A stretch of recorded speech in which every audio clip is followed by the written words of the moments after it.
Hello दोस्तों, स्वागत है आप सबका फिर से एक नए वीडियो में। इस वीडियो में हम जानेंगे त्रिभुज से रिलेटेड कुछ सूत्र। चलिए हम पहले त्रिभुज के बारे में कुछ जान लेते हैं। त्रिभुज किसे कहते हैं दोस्तों? त्रिभुज तीन भुजाओं से घिरी बंद आकृति को त्रिभुज कहते हैं।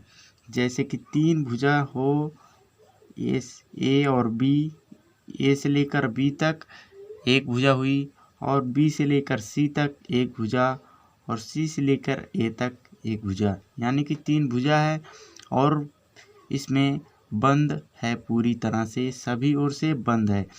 तो इसमें तीन भुजा होगी और बंद होगा पूरी तरह से, वो त्रिभुज होगा। तो और दोस्तों इसमें से तीनों कोणों का योग, यानी कि जो एक कोण बनेगा इसमें इन सब का योग 180 अंश होगा। तीन कोणों का योग 180 अंश होता है।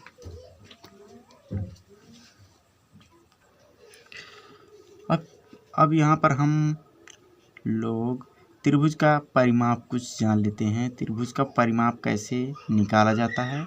त्रिभुज का परिमाप, तो दोस्तों त्रिभुज का परिमाप सभी भुजाओं का योग कर देंगे, त्रिभुज का परिमाप निकल जाएगा। तो आइए हम अब त्रिभुज के क्षेत्रफल के बारे में कुछ जानते हैं। तो दोस्तों त्रिभुज का क्षेत्रफल कैसे निकालते हैं? तो यहाँ पर हम सूत्र है त्रिभुज का क्षेत्रफल निकालने का 1/2 गुणे आधार गुणे ऊंचाई, यानी कि उसकी जितनी लंबाई होगी या ऊंचाई होगी उसी को ऊंचाई कहेंगे, यानी कि 1/2 लिख लेंगे। फिर उसके बाद गुणे का निशान लगाएंगे। आधार जितना रहेगा उसका तल, यानी कि आधार जिसको तल बोलते हैं, वो जितना रहेगा वो यहाँ पर रख देंगे। फिर गुणे का निशान लगाकर ऊंचाई जितनी रहेगी यानी कि लंबाई उतना यहाँ पर लिख के, और यहाँ पर मल्टीपल कह देंगे, यहाँ पर आ जाएगा। तो अब देखते हैं हम दोस्तों ह्यूरोन सूत्र से त्रिभुज का क्षेत्रफल कैसे निकालते हैं।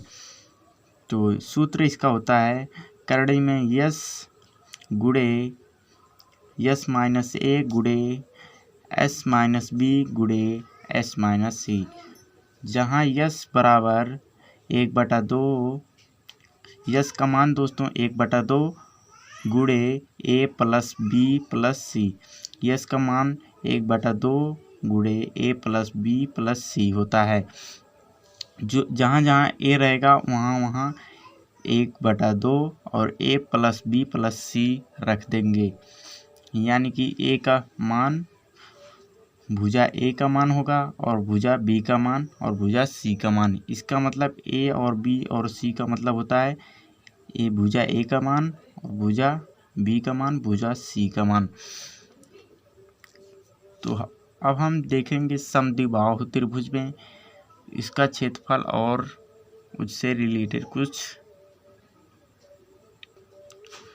देखते हैं दोस्तों। समद्विबाहु त्रिभुज, समद्विबाहु त्रिभुज में जिस त्रिभुज की तीनों भुजाएं और तीनों कोण बराबर होते हैं समद्विबाहु त्रिभुज कहलाते हैं। यानी कि जिसका होगा, यानी कि दोस्तों ऐसा त्रिभुज होता है जिसकी तीनों भुजाएं बराबर हों और तीनों कोण भी बराबर हों, यानी कि ए वाली भुजा यहाँ से लेकर यहाँ तक, ए से लेकर एक तक बी तक, सॉरी दोस्तों, ए से लेकर बी तक, यहाँ से लेकर इस बिंदु से लेकर इस बिंदु तक जो ये रेखा है इसे भुजा कहते हैं। एक भुजा ए हो जाएगी और यहाँ से लेकर यहाँ तक सी तक, बी से लेकर सी तक एक भुजा हो जाएगी, ए से लेकर सी तक एक भुजा, यानी इसमें तीन भुजा होती है। अगर एक भुजा का मान जितना होगा वही मान तीनों भुजाओं को होगा, यानी कि तीनों भुजाएं आपस में बराबर होती हैं। जिसका किसी एक का मान दिया होगा तो सब समद्विबाहु त्रिभुज में तीनों भुजाओं बराबर होती हैं। जैसे मान लीजिए 3 सेंटीमीटर की है और तो समद्विबाहु त्रिभुज है और इसका एक भुजा दिया हुआ है 3 सेंटीमीटर, तो सब भुजाएं 3-3 सेंटीमीटर की हो जाएंगी। और दोस्तों इनका कोण भी बराबर होता है, यानी कि 60 अंश का सब होता है। इसमें 60 अंश का ए वाला हो जाएगा और 60 अंश का ए वाला, 60 अंश का ए वाला, यानी कि इसका सभी कोण बराबर होता है। ए वाला कोण इसके बराबर, ए वाला इसके बराबर, ए वाला इसके बराबर। तो इसमें सभी कोण का मान भी बराबर होता है।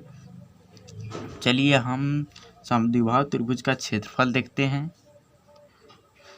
समद्विबाहु त्रिभुज का क्षेत्रफल, दोस्तों समद्विबाहु त्रिभुज का क्षेत्रफल निकालना होगा तो करड़ी में 3/4 गुणे एक भुजा उसकी होगी जितनी, वहाँ यहाँ भुजा जहाँ है वहाँ पर भुजा, जैसे त्रिभुज में हमने बताया था समद्विबाहु त्रिभुज में 3 सेंटीमीटर, अगर वहाँ पर एक भुजा थी तो वहाँ वही भुजा इसमें, चाहे समद्विबाहु त्रिभुज रहे उसमें चाहे भुजा जितनी मन तितनी रहे, यहाँ पर रख के स्क्वायर कर देंगे और यहाँ पर इसका गुणा कर देंगे तो आ जाएगा आंसर, यानी कि उसका क्षेत्रफल आ जाएगा। अब जान लेते हैं दोस्तों समद्विबाहु त्रिभुज का परिमाप कैसे निकालते हैं। तो 3 गुणे भुजा, यानी कि उसकी जितनी भुजा रहेगी उससे और 3 में गुणा कर देंगे। 3 यानी कि उसकी भुजा 3 होती है, 3 भुजा होती है उसमें, और जितनी भुजा की लंबाई जितनी होगी उससे गुणा कर देंगे 3 में, तो इसका परिमाप आ जाएगा। तो दोस्तों अगर ये आपको वीडियो पसंद आई हो तो लाइक कीजिए, और अभी तक आपने मेरे चैनल को सब्सक्राइब नहीं किया है सब्सक्राइब कर लीजिए। अब मिलते हैं अगले वीडियो में, तब तक के लिए जय हिंद जय भारत।